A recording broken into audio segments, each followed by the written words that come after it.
Hello नमस्कार दोस्तों। स्वागत है आप सभी का। आइए एसपीडी क्यूज क्लास में अगला वीडियो अपलोड कर रहे हैं। इससे पहले 54 सेट तक हम बता चुके हैं, पीछे वीडियो नोट पर वीडियो डाल चुके हैं, उसमें आप लोग ज़रूर जाके देख सकते हैं और ज़रूर देखें, इससे रिवीजन हो जाएगा। वन लाइनर क्वेश्चन हम लेकर आते हैं, जो कोई ना कोई एग्ज़ाम में पूछा हुआ क्वेश्चन रहता है ये।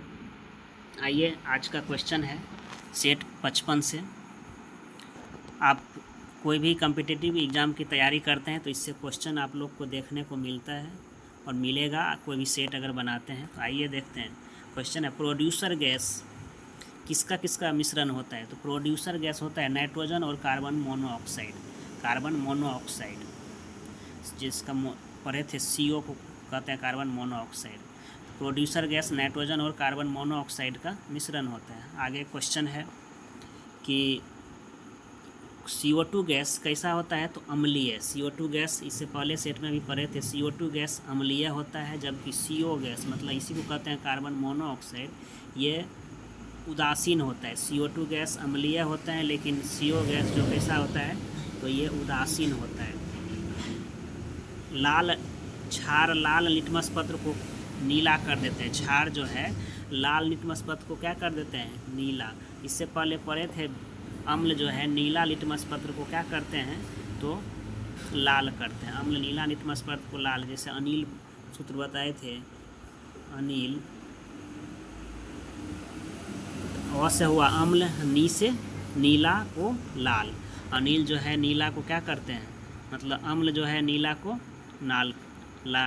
नीला को लाल कर देते हैं। ठीक, आइए देखते हैं। तो इसका उल्टा हो जाएगा, बेस क्या कह रहा है, लाल को नीला कर देगा। तो वही है, क्षार लाल लिटमस पत्र को क्या कर देता है तो नीला कर देता है। आगे क्वेश्चन है तांबा का प्रमुख अयस्क। तांबा का क्या होता है, कॉपर पायराइट। तांबा का प्रमुख अयस्क क्या होता है, कॉपर पायराइट। तांबा का अयस्क है कॉपर पायराइट। ब्लेड। आगे क्वेश्चन है ब्लैक लेड का रासायनिक नाम क्या है। तो ग्रेफाइट। ब्लैक ग्रेफाइट को काला लेड मतलब काला शीशा भी कहा जाता है। काला लेड, ब्लैक लेड के नाम से जाना जाएगा ग्रेफाइट को। संगमरमर का रासायनिक नाम क्या है। संगमरमर का रासायनिक नाम है कैल्शियम कार्बोनेट, CaCO3। संगमरमर का रासायनिक नाम कैल्शियम कार्बोनेट। आगे है भारी मशीन में स्नेहक के रूप में किसका प्रयोग किया जाता है। तो ग्रेफाइट में। भारी मशीन में स्नेहक के रूप में ग्रेफाइट का प्रयोग किया जाता है। कोई भी मशीन ज़्यादा घिसता है तो उसका जो है क्षति हो जाएगा, इसको रोकने के लिए स्नेहक का प्रयोग किया जाता है, जिसमें ग्रेफाइट का यूज किया जाता है। आगे है माइटोकॉन्ड्रिया को क्या कहा जाता है। तो माइटोकॉन्ड्रिया को कोशिका का ऊर्जा गृह, पावर हाउस। कोशिका का पावर हाउस किसे कहेंगे, माइटोकॉन्ड्रिया को। आगे फेफड़ा का मुख्य कार्य क्या है, वातावरण से ऑक्सीजन लेकर उसे रक्त परिसंचरण में प्रवाहित करना। फेफड़ा करता क्या है, वातावरण से ऑक्सीजन लेकर उसे रक्त परिसंचरण में प्रवाहित करना। पीयूष ग्रंथि को क्या कहा जाता है। तो इसे मास्टर ग्लैंड कहा जाता है, मस्तिष्क में पाया जाता है। सबसे छोटा ग्लैंड पीयूष ग्रंथि, छोटा ग्रंथि पीयूष ग्रंथि है, इसे मास्टर ग्रंथि कहा जाता है।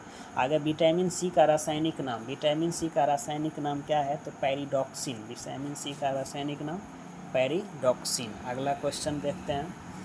कहते हैं लहसुन प्याज आदि कैसा है। तो ये शल्यकंद है। लहसुन प्याज का उदाहरण किसका है। तो शल्यकंद का, बल्ब का।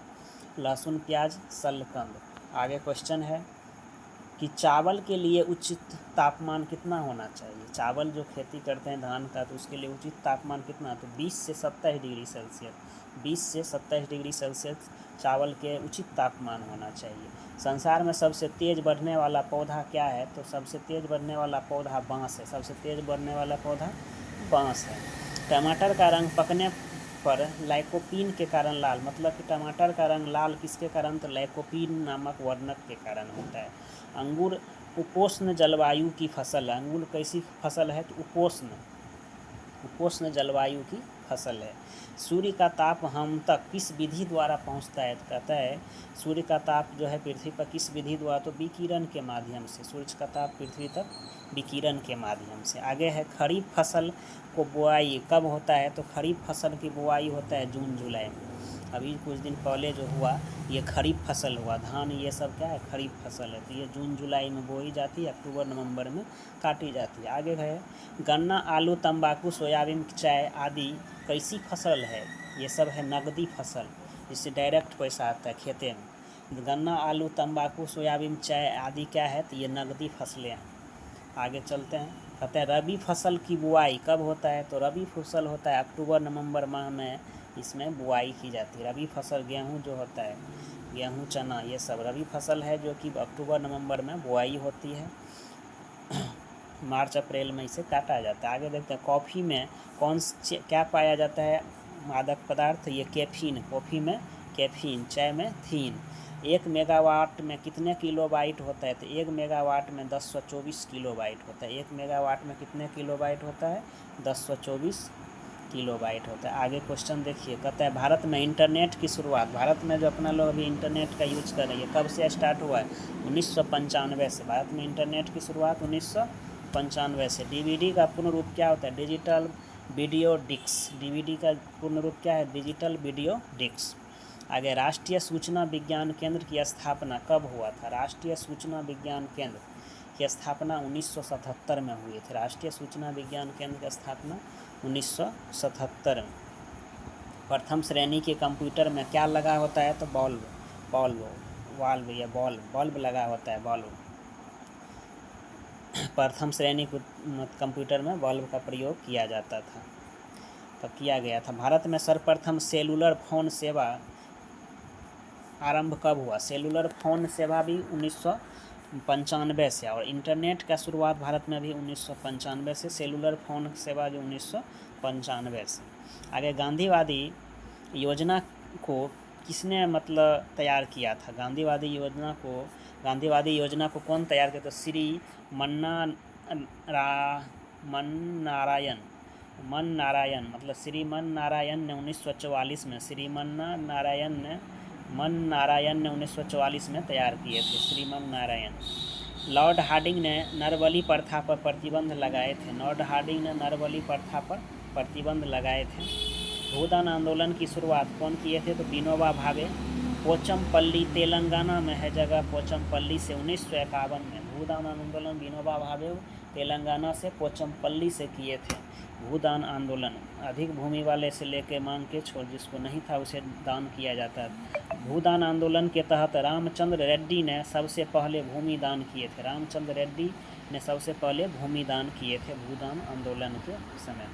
आगे क्वेश्चन देखा जाए, का आगे क्वेश्चन है 57 नंबर सेट में, राउरकेला इस्पात कारखाना कहाँ स्थित है और किसके सहयोग से बना है, तो ये जो है राउरकेला इस्पात कारखाना उड़ीसा में है। भिलाही इस्पात कारखाना, राउरकेला, भिलाही, ये सब जगह इस्पात कारखाना द्वितीय पंचवर्षीय योजना के काल में 1955-56 में ये स्थापित किया गया था। राउरकेला उड़ीसा में है, भिलाही छत्तीसगढ़ में। राउरकेला जर्मनी से, भिलाही रूस के सहयोग से स्थापित किया गया था।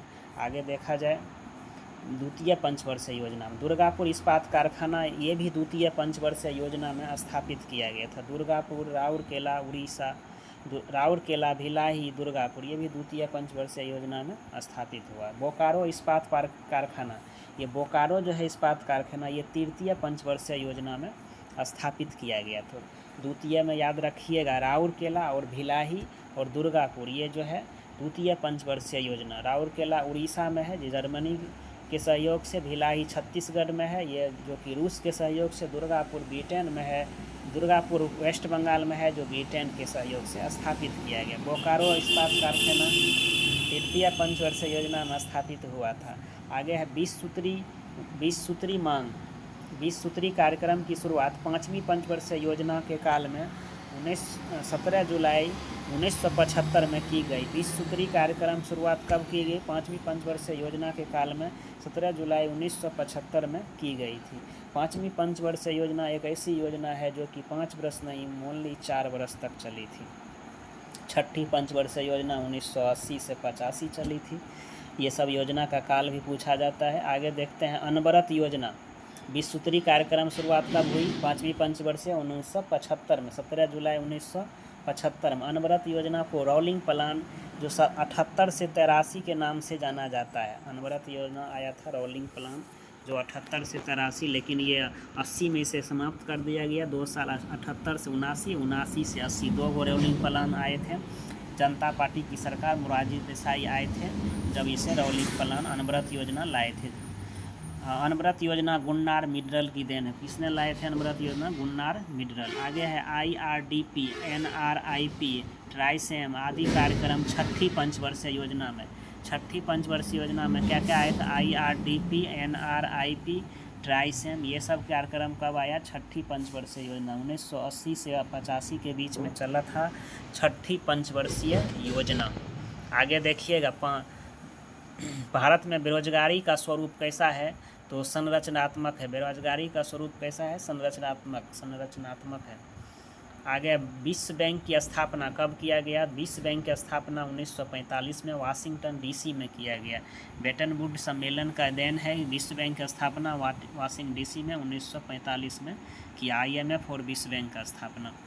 आगे है सांकेतिक मुद्रा का चलन किसने किए थे? तो मोहम्मद बिन तुगलक, MBT ने मतलब सांकेतिक मुद्रा का चलन किए थे। किसी भी गैस का दर में परिवर्तन क्या कहलाता है? संघनन। किसी भी गैस का दर में परिवर्तन क्या कहलाता है? संघनन कहलाता है। भारत की सबसे बड़ी व्यापारिक बैंक कौन है? तो state bank of India, SBI सबसे बड़ी व्यापारिक bank state bank of India. औद्योगिक विकास बैंक जिसे IDBI की स्थापना जुलाई 1964 में। औद्योगिक विकास बैंक IDBI कब? 1964 में, जुलाई 1964 में।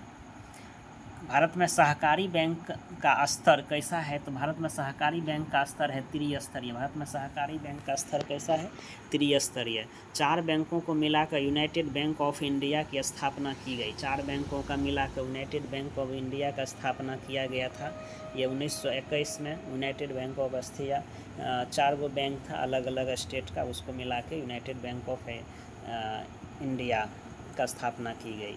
नोटों का निर्गमन, नोट का जो निर्गमन कौन करता है? तो भारतीय रिजर्व बैंक। नोटों का निर्गमन कौन करता है? भारतीय रिजर्व बैंक। नोटों का निर्गमन किस विधि पर? तो न्यूनतम कोष प्रणाली के द्वारा किया जाता है। न्यूनतम कोष प्रणाली द्वारा।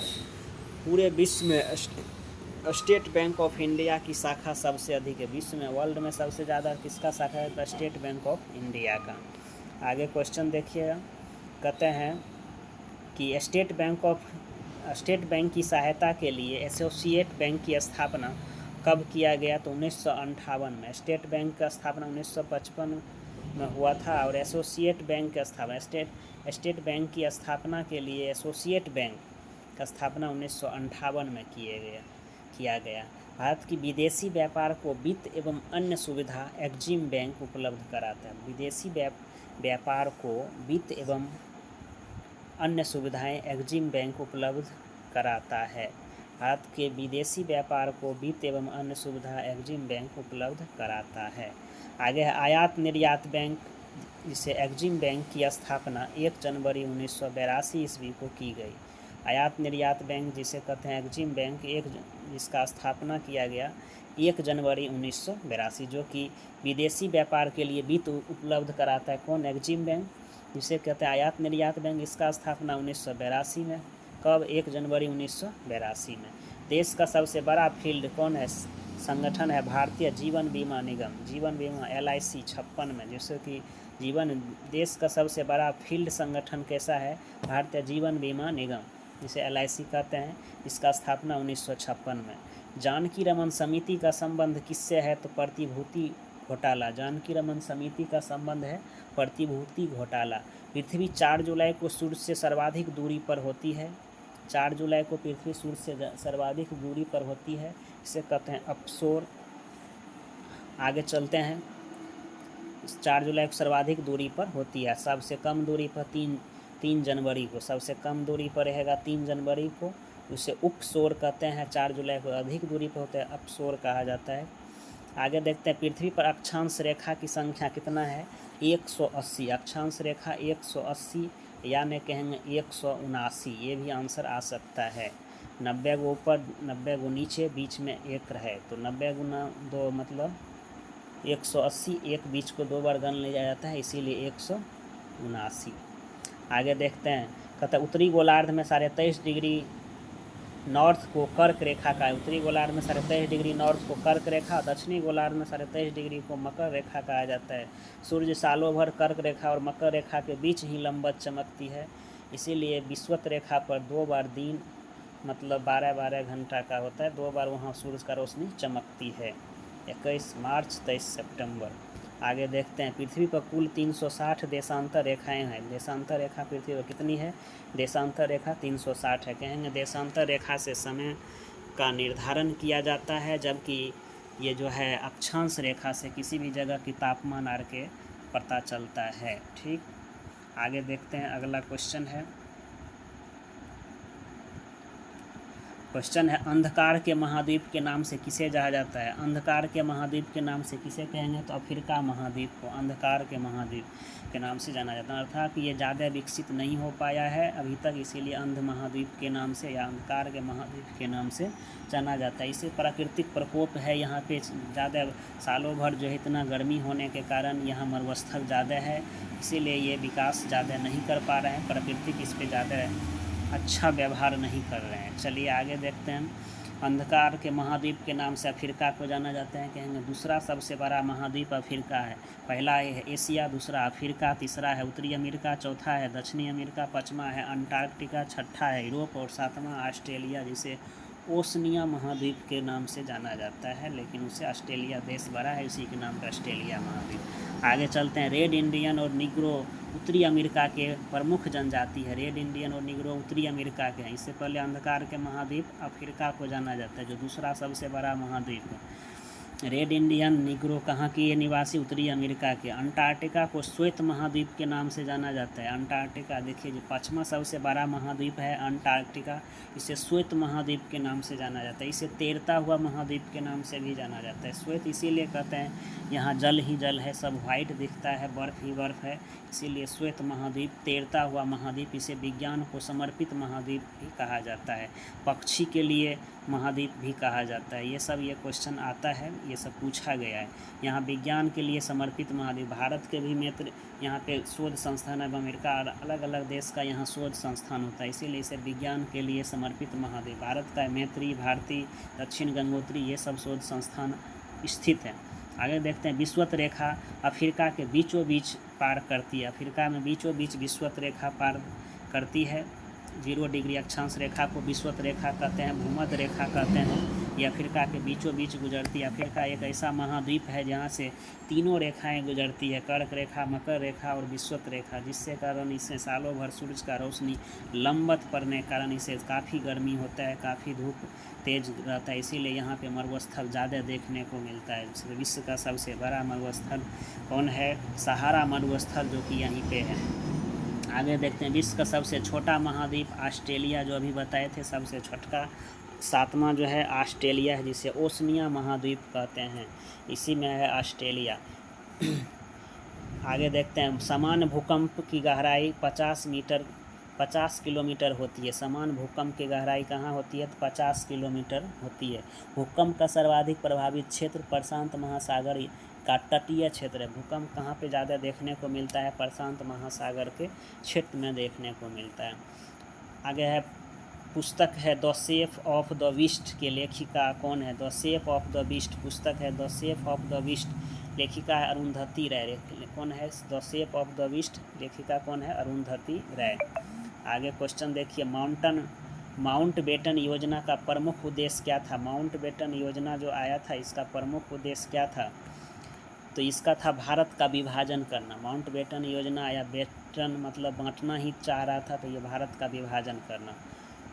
आगे देख, सार्वजनिक सभा की स्थापना किसने किए थे? सार्वजनिक सभा की स्थापना जस्टिस रानाडे। सार्वजनिक सभा जस्टिस रानाडे। आगे, रामकृष्ण परमहंस का वास्तविक नाम क्या था? रामकृष्ण परमहंस का वास्तविक नाम क्या था? गदाधर चट्टोपाध्याय। रामकृष्ण परमहंस स्वामी विवेकानंद के जो गुरु थे, इसका वास्तविक नाम गदाधर चट्टोपाध्याय।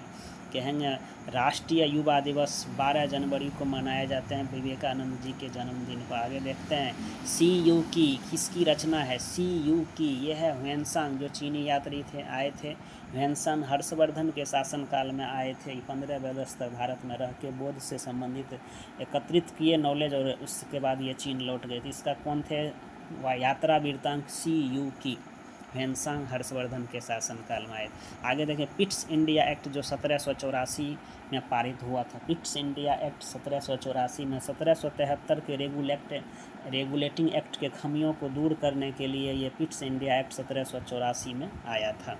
आगे देखते हैं प्रथम आंग्ल सिख युद्ध कब हुआ। 13 दिसंबर 1785 ईस्वी को आरंभ हुआ था प्रथम आंग्ल सिख युद्ध। 13 दिसंबर 1885 ईस्वी में हुआ था। आगे चलते हैं, कहते हैं सालाबाई की संधि 17 मई 1782 ईस्वी को ग्वालियर के समीप अंग्रेज और मराठा के बीच में हुआ था। अंग्रेज और मराठा के बीच में सालाबाई की संधि 17 मई 1782 को प्रथम सालाबाई की संधि हुई अंग्रेज और मराठा के बीच में। प्रथम आंग्ल मराठा युद्ध की समाप्ति होती है 1782 में। प्रथम आंग्ल सिख युद्ध 13 दिसंबर 1885 में, और ये जो है सालाबाई की संधि 1782 में 17 मई 1782 में ग्वालियर के समीप अंग्रेज और मराठा के बीच होता है। आगे देखते हैं, क्वेश्चन है हैदर अली का जन्म कब हुआ था। तो हैदर अली का जन्म 1721 ईस्वी में बुद्दीकोट में हुआ था। हैदर अली जो कि टीपू सुल्तान के पिताजी थे, हैदर अली, जिसका जन्म 1721 ईस्वी में बुद्दीकोट में हुआ था। आगे देखा जाए रॉबर्ट क्लाइव के समय मुगल सम्राट शाह आलम द्वितीय थे। रॉबर्ट क्लाइव के समय मुगल सम्राट कौन थे? शाह आलम द्वितीय। रॉबर्ट क्लाइव 1765 में जो थे उस समय मुगल सम्राट शाह आलम द्वितीय थे। द्वैध शासन व्यवस्था को 1722 ईस्वी में वारेन हेस्टिंग्स ने समाप्त किया। क्वेश्चन आता है वारेन हेस्टिंग्स के बारे में, कहेंगे बंगाल का पहला गवर्नर जनरल जो बना था तो वारेन हेस्टिंग्स बने थे। 1773 के रेगुलेटिंग एक्ट के तहत बनाया गया था।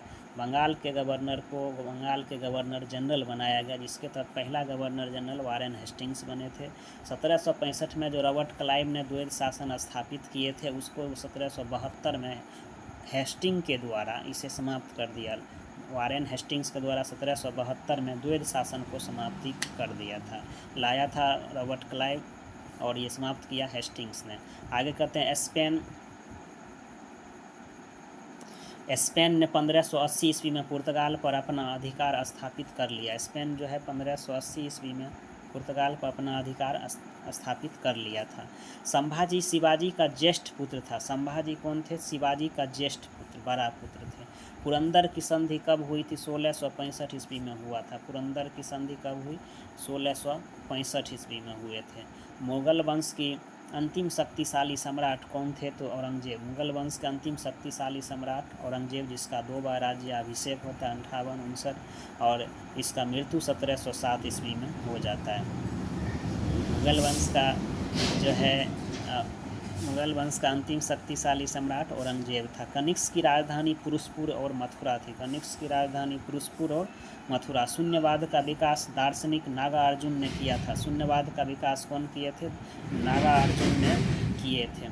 आगे देखते हैं समुद्रगुप्त को भारत का नेपोलियन किसने बोले थे? समुद्रगुप्त को भारत का नेपोलियन ये बोले थे B.A. स्मिथ। समुद्रगुप्त को भारत का नेपोलियन कौन बोले थे? B.A. स्मिथ।